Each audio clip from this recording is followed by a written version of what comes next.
Maaga nang naghanap ng alternatibong daanan ng ilan nating kapatid dahil sa mga isinarang kalsada para sa SONA. Live mula sa Commonwealth Avenue, nasa frontline ng balitang yan si Dave Abuel. Dave, pahirapan na ba para sa mga commuter dyan?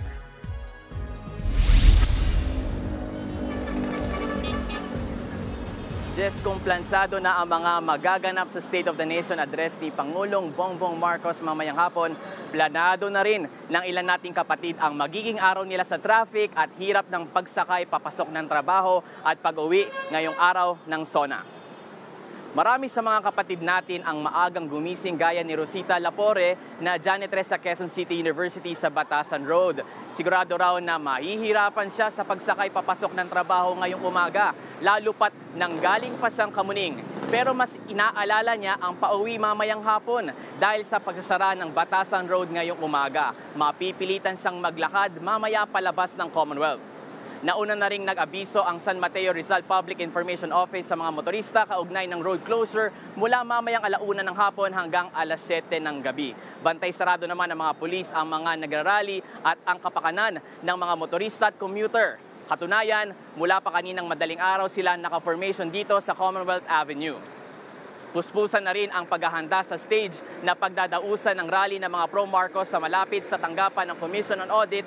May malaking stage at may LED wall pa.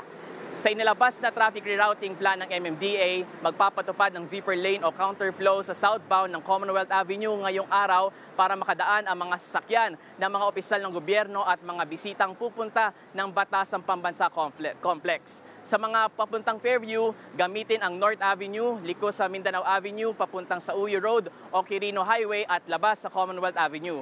Sa mga light vehicles na galing C5, kumaliwa sa Magiting Street, kanan sa Maginhawa, kaliwa sa Mayaman at labas sa Kalayaan Avenue. Sa mga galing C5 naman na truck, pwedeng Luzon Avenue tapos Congressional Avenue.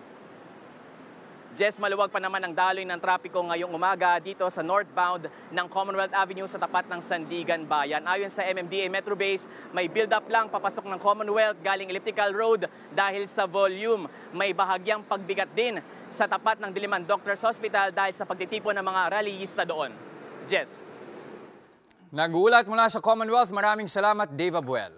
Mga kapatid, Jess De Los Santos po, huwag magpahuli sa mga umaaksyong balita at napapanahong issue sa bansa. Para sa mas malawak na balitaan, mag-subscribe at mag-follow sa social media pages ng News 5.